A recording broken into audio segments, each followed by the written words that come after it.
This is He Knows Everything, bringing you that heat and that far. We keeping the foot on the what? On the knees. We keeping the foot on the knees. Let's talk about it. Boxing fans don't want to accept this, but they have to. Cinnamon Toast Crunch is what he is, a Cinnamon Toast Crunch. You gotta get it. You gotta get it through your head. This guy right here just won a fight that really he shouldn't have won. In your mind, you're thinking Transformers more than meets the eyes. It wasn't Transformers. What you guys saw at your truest and your most properest levels was the lack thereof of Transformers. What you guys saw was, from a fighting standpoint, a guy that won, i.e., what we would say a pay to lose, a nosedive affair. You guys have to understand, boxing has mobsters, Las Vegas iterations, Mexican iterations. They have mobsters. They have people who are there to be bullies. They bully these fighters. Fighters are human beings after all. Was it far-fetched when Sergey Kovalev had Russian mobsters and he said that he basically had to take the $12 million? That's why he was only 4 to 6 weeks removed from the Anthony Yard fight, concussed as a motherfucker. And Cinnamon Dust of a Horchata of an Alvarez, i.e. Cinnamon Toast Crunch, knew that. But he wanted that situation because he saw it was a wounded animal and it was a cherry picker for 175. He wasn't going to fight Arthur Beterbiev at that time. He wasn't going to fight Dmitry Bivol at that time. Those guys were hungry. They were light. He was going to fight the old lion that already was wounded, the Scar. He wasn't going to try to fight no Mufasa. What I said was so deep and profound.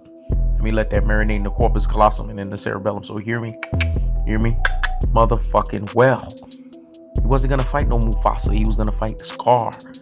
And that's what he fought, a Scar in i.e. Sergey Kovalev. Sergey Kovalev told you he had Russian mobsters that needed him to pay up. If they didn't, he was going to be 6 feet deep. So it's far-fetched that Las Vegas, Sin City. Do you guys understand how corrupt Las Vegas is? Have you guys ever been to Las Vegas? To understand how they have situations and laws and prohibition and everything set up? Shit, they have a mobsters museum over there for all we can think of. The level of crime, the level of killings, the level of murders, the level of shootings, the level of trepidations that have happened in that city. The way the corporations have come in, got these mobsters out of there, the Irv Gottis. Do we need to keep on going? And basically told them, look, we're going to get your asses in tax evasions. You're not going to be able to run Las Vegas. And then when you sit there and you look at it, you're like, wow, look at what they did from the old Vegas itself to the new Vegas that they were able to build up with all of these corporations. MGM, it's the same MGM Studios that does the movies. They're the ones that run Las Vegas. They have all of these MGM hotel products because they saw that Sin City is a city that constantly has money pouring into it, left and right, constantly pushing out the bottom line, pushing out the dollar, pushing out funds, pushing out money consistently. That's why they have fights. That's why they have gambling. That's why they have all kinds of stuff going on. What you know, gambling going on, you know, betting is going on.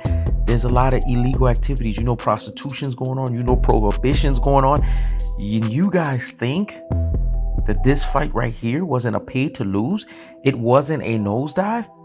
Are you guys living under a rock? Do you guys not live in the real world? Do you guys look at a product in front of you and just accept it for what it is? Do you guys not think?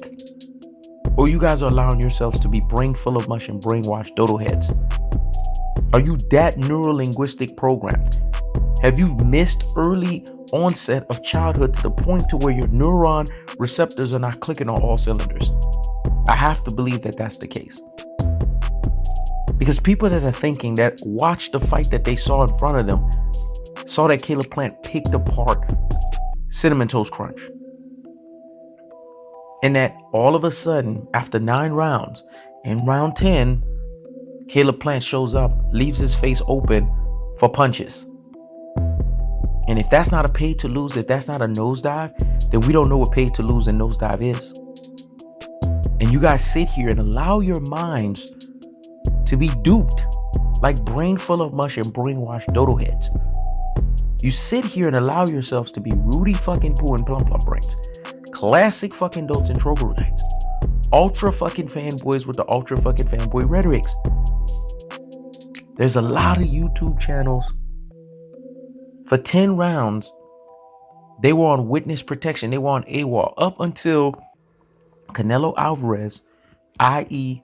Cinnamon Dust of a Horchata of an Alvarez, i.e. Cinnamon Toast Crunch, the same punch combination he's been throwing. He's been throwing the same fucking punches all night. But all of a sudden in the 10th round, it lands. All of a sudden in the 10th round, it can find Caleb Plant. And you guys have the unmitigated gall and the audacity to say that those punches were lethal. Those punches were something that was critical. Those punches were something that basically allowed Caleb Plant to get up his ass up out of there. That's not what happened. What happened is Caleb Plant took a pay to lose. He took a nosedive affair. You guys have to understand. Caleb Plant has a family. His family was in the fucking building. He has a team. His team was in the fucking building. They were not going to leave that fight unscathed if Caleb Plant did not take the pay to lose. If he did not take the IE nosedive affair. And for a second, he almost forgot. Because he was beating up Canelo so bad with the side positioning. Beating him up so bad with the Mayweather defense. So much so and so much to the point to where he was like, man, he was feeling himself. And then reality sunk in. The Mexican mobsters, the Las Vegas mobsters looked his way at the end of the 9th round, was like, motherfucker, are you going to sit here and you're going to act like what you're doing right now is not going to put you, your family, and your team in a precarious situation?